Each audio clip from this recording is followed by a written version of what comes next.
Darating ang panahon na mawawala tayo sa mundong ito. At kapag dumating ang panahon na yun, hindi mahalaga sa kung gaano karami ng pera ang naipon mo sa bangko. Hindi rin mahalaga sa kung gaano ka successful sa trabaho or sa business mo.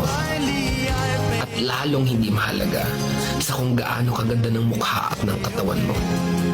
Dahil ang mahalaga pagdating ng panahon na yun ay ang sagot sa tanong na naging masaya ka ba?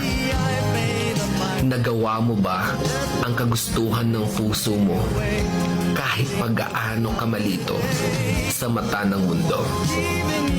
Dahil sa huli naman, ikaw naman magdadala ng mga memories na yon sa libingan mo. Hindi naman ang mga tao sa paligid mo. So make sure na bago pa dumating ang panahon, naaalis na tayo sa mundo.